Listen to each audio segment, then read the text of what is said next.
What is up? Shabbat Shalom, goys and goyettes. This is the Average American Podcast, now sponsored by Israel. Just fucking around. I'm just kidding. I'm so fucking with you. I would never let that happen. Mostly because they wouldn't pay me, I'm sure. But even if they offered, I would turn it down. It's not worth it. Um, so, I'm doing this episode on a lot of the backstory of the U.S. Middle East stuff, specifically U.S. Iran, but touching a little bit on the Desert Storm, kind of the Iraqi stuff in the 80s with Saddam and the early 90s when we took him out of power and stuff like that. I have some notes here with things that I want to make sure I stay on track a little bit, and then I'll probably kind of free flow after I get some of this stuff. And obviously I make my own comments and things relative to whatever I'm talking about. So we start first within 1953. We betrayed Mossadegh, who we installed previously as well. And from what I remember because I got all this from Scott Horton, factsaboutiran.com, really good. He put up a couple of his, videos on a course about Iran. Probably Middle Eastern related stuff. I don't know what course specifically from Scott Horton Academy it was related to, but I did watch one of them. I plan to do a second episode, a part two, if you will, on the other, where he goes into Iran-Contra and, the bombing in Beirut in the 80s and stuff like that. So there will be a second part episode to it to kind of cover the rest of that. But right now, we're going to start with that, and so after we betrayed Mossadegh, who we did previously install as well. We went ahead and, sorry, I'm trying to gather my thoughts here. We went ahead and installed the Shah after that point, and the Shah reigned for about 26 years. We had really good relations with Iran during the Shah's run. Of course, it makes sense, you install a regime or a dictator or whatever. Generally, it's because they have a favorable opinion or look of you.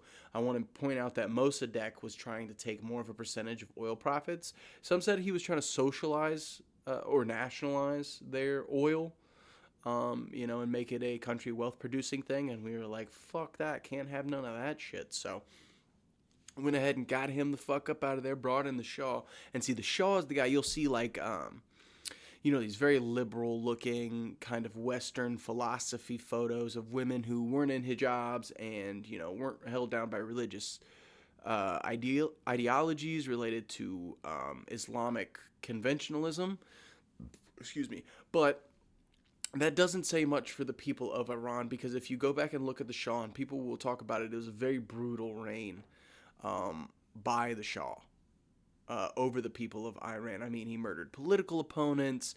It wasn't as free-loving and everything like people made it out to be.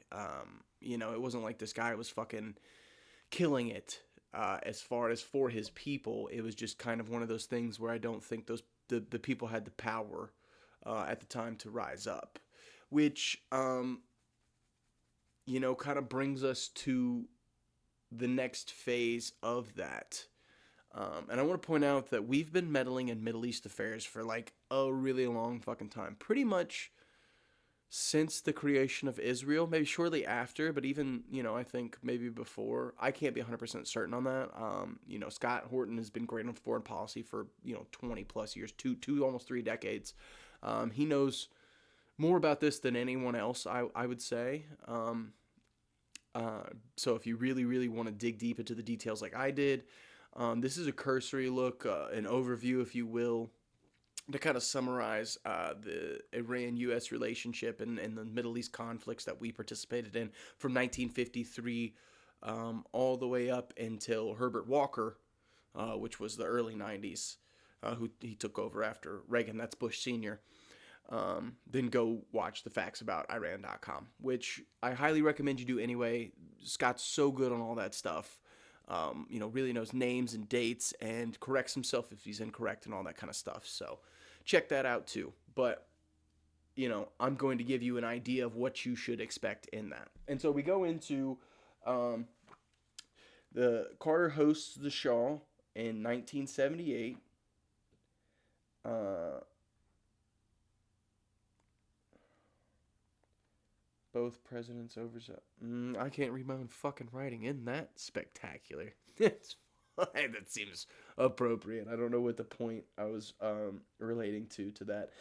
So we'll go to the Iranian Revolution that happened in '79, and I don't know a ton about the Iranian Revolution, to be honest with you. But like I said, the Shah's rule was brutal, so these people were kind of biding their time, waiting. And so it's really interesting that we would go in and allow um, the Iranian Revolution to take place. And so that kicked off in '79. And it was kind of funny because it was shortly after Carter had hosted the Shah for a dinner commending him about how much his people loved him and how great he was doing for the country and their economic prosperity and all that shit. And really part of the reason that the Shah's reign had been so terrible is because economically they weren't doing that well. And then Nixon in the 70s had forced the Shah to purchase a lot of military equipment from the U.S. to kind of sort of prop up the military-industrial complex of the American, political state, if you will. And so it was very interesting to see that he had spent all this money on F-4s and, bombers and missiles and all kinds of stuff for the from the American military-industrial complex, while his people were they weren't like squalling in filth, but there wasn't like they were economically prosperous. And so if you're a resident of Iran in the 70s when he's doing this, you're kind of thinking like, fuck, dude, I'm not even economically prosperous in my own country, which was once a great country. It was Persia, the Ottoman Empire. I mean, all of that stuff. They have a very strong history of economic prosperity and dominance, which obviously they don't really have anymore. But regardless, you're looking at this as an Iranian going, well, what the fuck, bro? Like the same kind of thing we're looking at right now, where like most of us can't afford homes, struggle with debt and all this kind of stuff. But yeah, $1.5 trillion for the fucking military. So the Iranian people were really, kind of probably tired of being taken advantage of. That seems to be where it's leading to. And you could say, the progress of feminism is a good thing, although I would argue that in America, feminism has taken a massive left turn into this kind of cataclysm of male hatred and all kinds of other shit, but that's not what this is about. So anyway, so this revolution starts in '79 and kind of is instigated by the CIA to overthrow the Shah. And I gotta be honest with you, I can't remember exactly what the purpose was of overthrowing the Shah or why they were on board with overthrowing the Shah. But they wanted to reinstate Khomeini. And he had been exiled by France at the time, and so we reached out and we told them, like, hey, send him back. He's going to take over the revolution. And then we armed the revolutionaries and told them, raise up and take over your government and everything like that. And so, it went in and did all that, killed the Shah, exiled his son, and what's really funny is, and Scott points this out when he's talking about it too, is that we supported this regime for 10 months prior to the hostage situation in Iran. And I think the movie, it's either Fargo or Argo. Ben Affleck was in it, I believe, and it was about that whole hostage situation at the U.S. Embassy that was in Iran. But it's very important to note that all throughout the 70s, Iran was, a centralized point in the Middle East for the CIA. The CIA ran out of Iran for a while. At least as far as, the CIA in the Middle East and the intelligence agency gathering intelligence and stuff like that within that. It was based in Iran.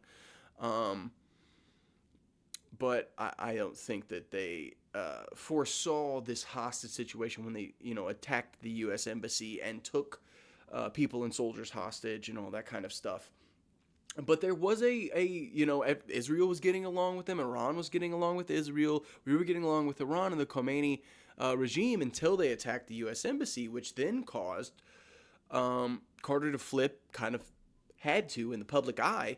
And so he ended up flipping, and he then supported Saddam Hussein, who had staged a coup in, let me read it, I have it written down, in 1979. Or I don't know if he did it in 79. I want to say it was 78 maybe.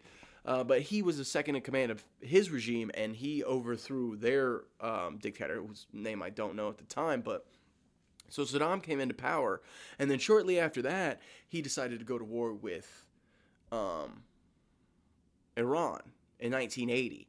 And so the Iran-Iraq War, which spanned from 1980 to 1989, we backed the Iraqis. What? You pronounce it Iraq? I don't know. You know me. You watch the show. I'm not great with the name thing. But regardless. So we backed Saddam in this war. And it's very important to note that not only did we back him in this war, but we kind of gave him like a blank check, if you will, to do whatever he needed to the Iranian regime, to kind of stifle their power and what they did, and sort of a retaliatory policy for what happened with the Iranian hostage situation in the end of 79. So as the war raged on, we ended up selling and giving Saddam Hussein, one of the most notorious dictators and mass murderers of, world culture, really, history. That we know of, and more modern history, I should say, recent history. And we gave him chemical weapons of which he used on Iranian people, and not like soldiers and just like, military. No, he used it on suburbs of Iran and the people of Iran, which honestly is, kind of harkens to today in the way that Israel treated Gaza. The bombing of kids and stuff like that. They didn't use chemical weapons, but they basically had a free-for-all in terms of destroying and bombing whatever the fuck they wanted. And that's kind of what Saddam did in regards to just doing what he felt was necessary to win the war. And so they fought this war for 9 years and essentially came to a stalemate. And the Iranians suffered, I think the loss was in like the 600,000 to 700,000 range, and a lot of that came from the chemical weapons and stuff like that. And so if you're an Iranian, and that's not that far removed, that's a single generation, if you will, maybe two, but you don't forget that kind of shit. We have a whole day dedicated, to the remembrance of what happened on our own terror attack. And so you think that especially the fact that Khomeini remained in power after that fact. And so that regime has not forgotten what happened then. And I'm sure they've all been educated. And the other thing is that, they make a good point, I've heard several times made by Daryl Cooper and Scott Horton or Dave Smith, that this isn't Afghanistan. These aren't, goat herders, okay? Iranians are smart individuals. The fact that they could build up their own nuclear program, I think, states to the fact that they're intelligent individuals. And so it's not like going in and destroying in Afghanistan, or even to a lesser extent, Iraq in Desert Storm, but we have always kind of exerted power over Iran. And it's very interesting to me that we kind of that nobody talks. I mean, obviously some people do, but nobody in the mainstream, nobody of this Trump administration or anything, it gives even an acknowledgement to what happened in the '80s with Reagan, and then even with Herbert Walker a little bit later, which I'll talk about in the second episode because Scott gets into that in his second episode. So we'll hold off on talking about that for right now. But you know,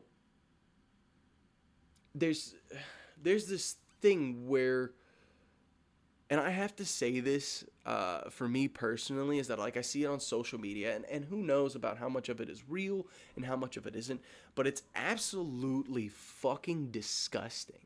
And if you're one of these people, you disgust the fuck out of me as well as I'm sure with some other people, that you are like, oh, well, they, fuck it, bomb the brown people. Okay, listen.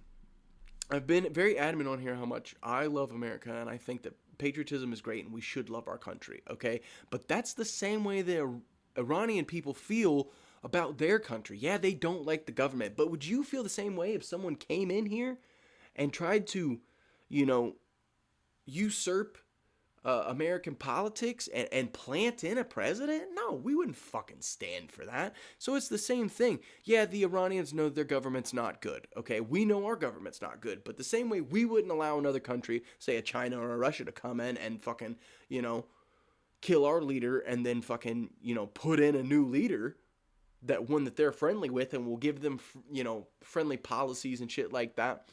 Which, hey, Israel doesn't have to kill, even though I think they killed Charlie Kirk. They don't have to kill anybody. They just have to spend a bunch of money. Money that we give them, by the way. But either way, it's very interesting that we have this, like, savior, this white knight kind of fucking idea that we have to save the Iranian people. It's like, no, we don't have to. It's their responsibility to stop whatever's happening. The same way it was our responsibility in 1776 to stand up against the global empire that was terrorizing us, and was taxing us and doing all these other things that we stood against in freedom of religion, freedom of speech, all the things that are included in the Constitution, which no longer seems to be worth a fuck to a lot of people who claim that it's, part of their belief system. But yeah, Trump shits all over it, and then you see a portion of old fucking boomers who are just like, yeah. And it's like, okay, so you have actually no morals. But if you think that it's okay to just because, they don't bend the knee, and they're not just like, oh, we'll open the Strait of Hormuz and we'll give up all our leverage and we'll get rid of our intercontinental ballistic missiles because that way Israel can fucking bomb us all to hell and then throw us into disarray. And if you don't think that Iran not having a government would affect us by, causing the Strait of Hormuz to become taken over by any type of vigilante group, or worse, one that's not friendly to us, God forbid Russia or China get in there and control the Strait of Hormuz by taking and supplanting with force in Iran. And then what? Then you're even farther behind the ball than you are now. But anyway, so, and there's a part I left out that I thought was very interesting, that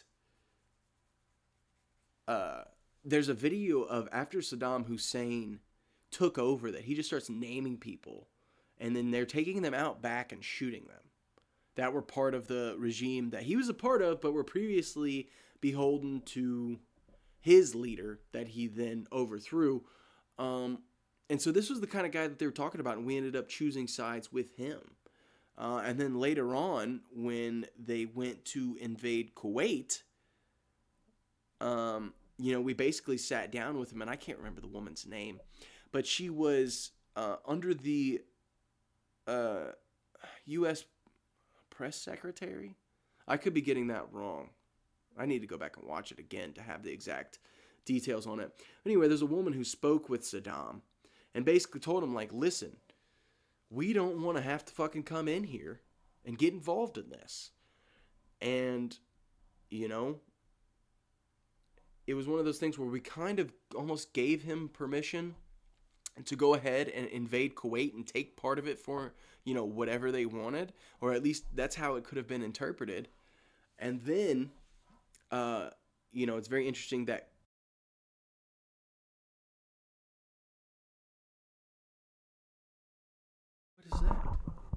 Damn, I think it cut out on me, the mic. But anyway, Kuwait had a huge investment in British debt, and the British had a huge investment in Kuwait oil pipelines. And, that over there. So Margaret Thatcher comes and pays a visit to Herbert Walker after we announce this, that we're not going to get involved in this war, and we do not want anything to do kind of with.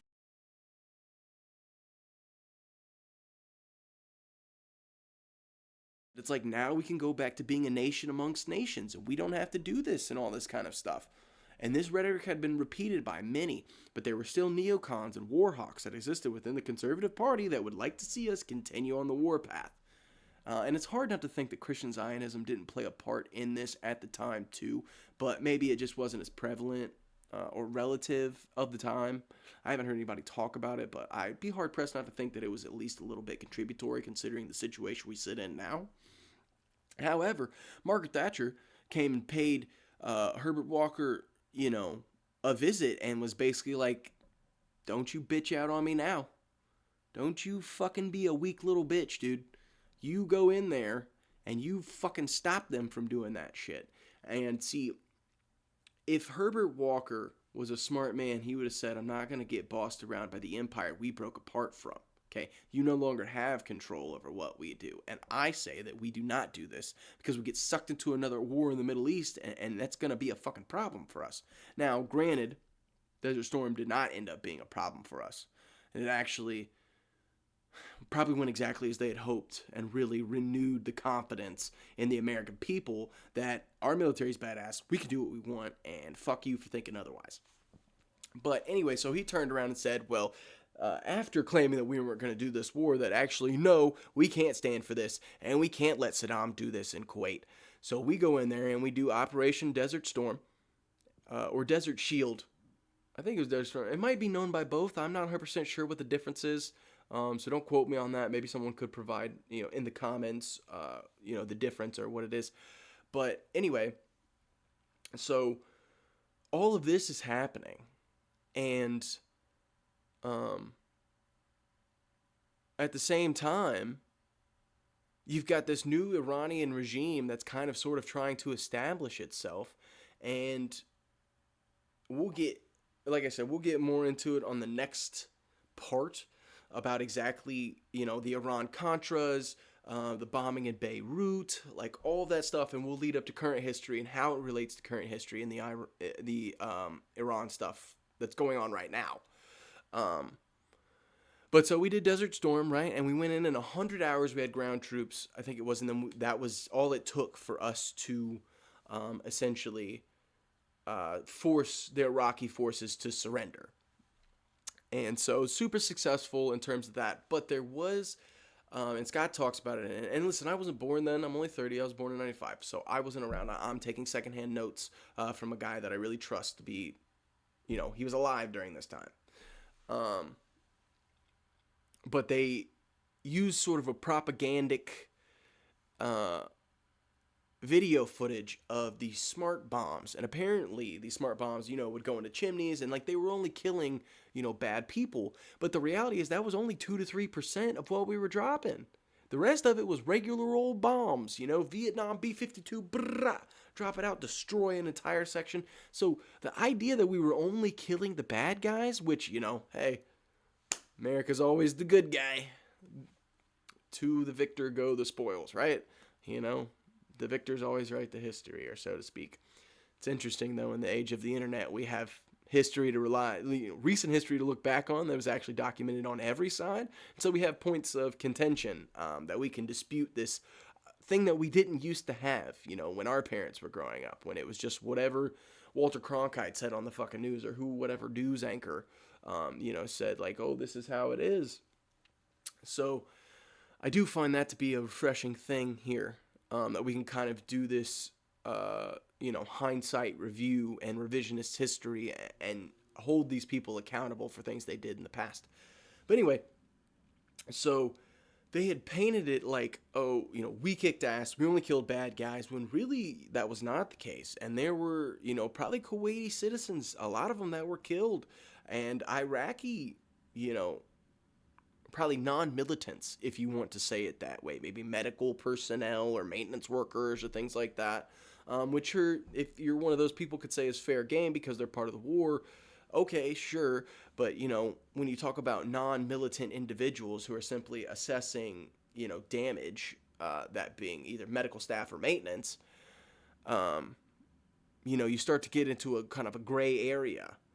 And so anyway, we did that. We took over, and there's a really important thing that I found to be very interesting. And he has a video of it. It's a few minutes long, and it's a video of the 82nd Airborne Division. I want to say that. He has the details on it. Or it might be the 103rd Division of the 82nd Airborne Battalion. I'm not sure. Either way, essentially there's a video of them blowing up 37 different chemical weapon supplies, caches that they had underground that Saddam Hussein had stored underground. And, these were nerve agents that he had stored away, that he had from when he was fighting the Iraq-Iran war. And so, these guys are celebrating, they're oohing, ahhing. It was reported to be, at the time, the largest mushroom cloud that was non-nuclear that had ever been done. And these all went off simultaneously. And so, there's a lot of people that probably got poisoned just from that. I mean, think about all that stuff in the air. You're inhaling that. I mean, that's very Agent Orange type of stuff. That illnesses that people got relative to that they may not even realized at the time. And so we kind of did this rudimentary thing that didn't make any sense to do. We could have safely disposed of these chemicals, but instead we did like a big flash and show and everything like that. So, and you look back at that Herbert Walker sort of, we shouldn't have expected better from his son, but his son got the benefit of, terrorist attack. Listen, I have a lot of speculation about 9/11, and maybe someday I'll do an episode of it on my own, although I think Tucker Carlson covered it really well in his, what he did, like a 5-part episodic series on it, 5 or 6 episodes on it. Was really, really fucking interesting, and the points he brought up and a lot of that stuff. And,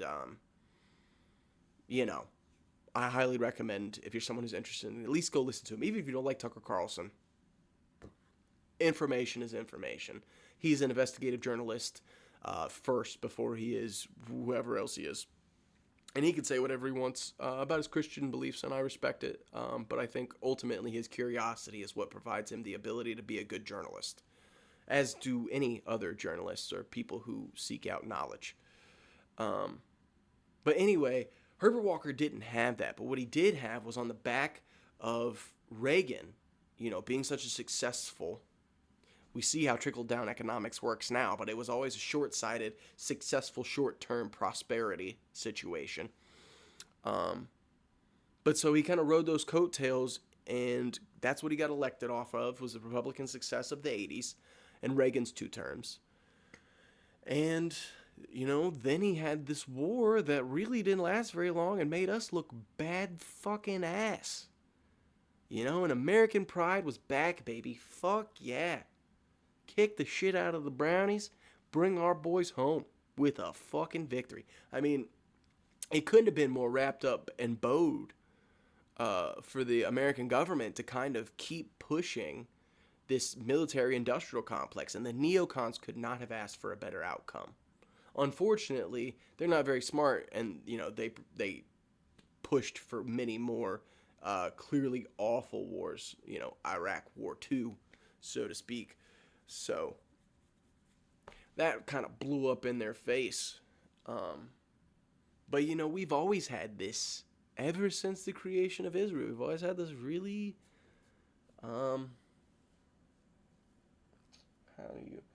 don't want to say like imperialistic, because we don't take over the territory, but we do surround it with spheres of influence. We place bases all over this and gave security guarantees. Even at the time in which the Iran-Iraq war was going on between them, we had bases in both places, and then the other surroundings, in Saudi, and we convinced Saudi to let us put it there because we promised we would leave after the Iran-Iraq war, which, hey, guess what? That didn't fucking happen. And we continued to expand that sphere of influence into the Iraq war, and when we did that, we put more bases in more places, to try to expand that sphere of influence. So it's really interesting to see kind of the way that we've just been fucking with these countries for 7 decades? Something like 7 decades, maybe longer. And after a while, someone stands up and goes like, fuck that. And that's kind of what's happening right now. And it's a little tumultuous, and we don't really know where it'll go. But it definitely, I'll leave it this way, is that Trump doesn't seem to have a leg to stand on. Everything that he was told seems to be a lie, and he bought into it because he's bought and paid for by the Israeli lobby. Unfortunately, this is the most pro-Israel government we've ever had. But it does seem like the Israelis shot their load. It is a metaphor. And so whoever gets elected next will have to not be on that fucking train of pro-Israel, because they will not get elected. Whoever says that they're not, that they care about the American people and not a small foreign nation in the middle of the fucking desert on a continent unrelative to us, that person will probably win. Now, do I think that matters? Do I think no, because there's other ideas and domestic issues that we have that will only be exacerbated by probably what will end up being a socialist, a democratic socialist party leader, so to speak. And that'll probably only make domestic issues worse as far as our economic standing. But that's not for today. That's for another day. I look forward to doing part 2 on this and kind of, getting into the Iran-Contra, more of what the U.S.-Iran stuff was. We kind of I talked here about the Iraqi influence and the Kuwait stuff and all that kind of shit. And I look forward to getting to Iran-Contra because personally, I look forward to learning about it because I don't know much about the Contras and the Sandinistas and that whole situation and our backing in it and stuff like that. But it does, look at 2001, and that's kind of, there's a term that was coined, and I can't remember, Scott's talked about it, blowback. And blowback not just being in the sense of this public eye, but it's secret government programs that are run that end up affecting the public, and the public does not know why. And so then we get fed a narrative, a propagandic narrative, that up until recent times we were unable to dispel or have any dispute against. So you really can't blame your parents for rolling with this stuff. It's not like they had the ability or the foresight to really know that they were being lied to. You should always be skeptical of the people in charge. I'm sorry, that's just a fact. You should be skeptical of anyone who holds any power over you. But at the same time, what else are you supposed to go on? And there are people then that didn't believe, what the government was saying. And I, shout out to my dad, who since I've been a kid has been telling me that the government's been out to get us. And I remember in 2011, I think I was a freshman in high school, and I argued with some people. And I'll never forget, and I argued with some of my friends at the time, like dudes I played football with and stuff like that. And I was like 15 at the time. And I told them, I said, you think that our country didn't sell drugs, didn't confiscate drugs and then sell them back to us, or install crack in the hood, or any of that kind of shit, put crack in what seemed to be black dominated areas, although I think they would have done it in any type of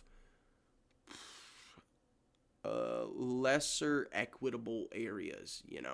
They're otherwise referred to as urban. And so I don't know that was, it did seem like it was an easy vessel for black people, considering, maybe the history they had of economic difficulties, especially after, the Civil Rights Act, which I think I've talked about before here, but it wasn't all as cracked up to be, and it could argue that it hasn't been as beneficial for black people as they had once hoped. But either way, as I've said on here so many different times, you go back and look at this, and I know revisionist history and all that kind of stuff, but you look at these things and you really learn that, like, they've been doing this forever. They've been manipulating us. They've been manipulating, media.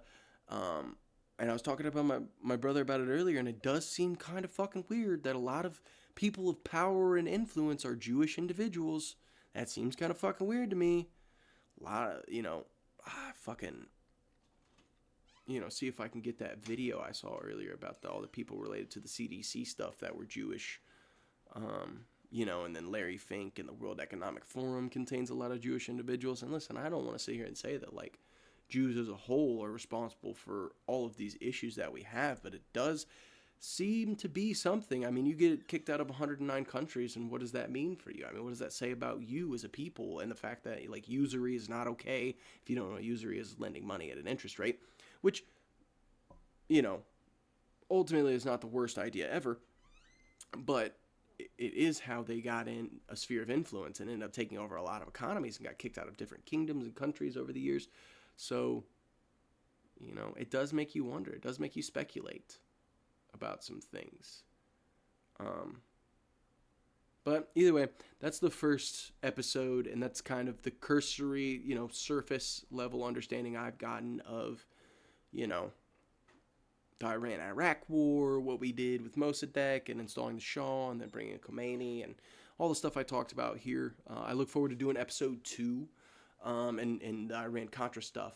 But I'll see if I can't put that video I found on Instagram on the end of this, just to kind of solidify the point I was making there at the end. Excuse me. Either way, appreciate you guys tuning in. Just got to keep pushing out the content. Keep trying to fight the good fight, if you will. So, the more informed you are, the more armed you are. Appreciate you guys for watching this week, tuning in. We look to be back soon with another episode. I'm going to start trying to do episodes on other topics as well, so we'll see if that interests you or not. Either way, Shabbat Shalom. See you later. Given everything that we've seen in the Epstein files, do you still believe that COVID-19 was actually about a pandemic? Who was in charge of the CDC that was controlling and telling our government to shut down small businesses and what they recommend for the mandates of the vaccines and Pfizer and all this? The director of the CDC was Rochelle Walensky, dual citizenship with Israel. She's a Jew. Deputy director of the CDC, Ann Shawalchik, dual citizenship with Israel, Jew. CDC chief of staff, Sherry Berger, dual citizenship with Israel, Jew. CDC chief medical officer, Mitchell Wolf, dual citizenship with Israel, Jew. CDC director of the Washington office. This is pertinent to the topic. Yeah, this is pertinent to COVID. So, director of the CDC of the Washington office, Jeff Resnick, dual citizenship with Israel, Jew. COVID czar, Jeff Zaints, dual citizenship with Israel, Jew. COVID senior advisor, Andy Slavitt, dual citizenship with Israel, Jew. Assistant of Health Secretary for Human Services for our country, the Assistant of Health Secretary, Rachel Levine, transgender, dual citizenship with Israel. Yes. Jew. I'm going to ask that you hold off, Christopher. The chair has ruled that your comments are out of order. She's asked you to stop. How is it out of order? The chair How is it has... out of order? He said Jew. There's nothing wrong with Jew. It's not derogatory. Head of Pfizer Vaccines, Again, Albert chair Bourla, has- dual citizenship with Israel, Jew. Pfizer chief scientist, Michael Dostin, We dual need citizenship decorum with here. Israel, Jew. Moderna chief scientist, Tal Zaks, dual citizenship with Israel, Christopher, Jew. BlackRock, please. everyone know BlackRock? BlackRock CEO, Larry Fink, dual Please, citizenship with Israel, Jew. Christopher. I said we're willing to sacrifice our ego, our reputation, You have 19 and our lives. seconds. Yes, ma'am, and I love you, and I appreciate your patience. BlackRock president, Rob Capitale, dual citizenship with Israel, Jew. The CDC chief medical officer of Johnson & Johnson, Joanne Waldstreicher, dual citizenship with Israel, Jew. Chief medical officer You are of done. Merck, Michael Rosenwald, dual citizenship with Israel, Jew. Head advisor of the World Economic Forum, Yuval Harari, dual citizenship with Israel, Jew. And that's only talking about COVID. That's not talking about who's in charge of Christopher, our you government. need to That's not stop. talking about who's in control of the media or the banks. I can go on. God bless y'all. Thank you for your patience.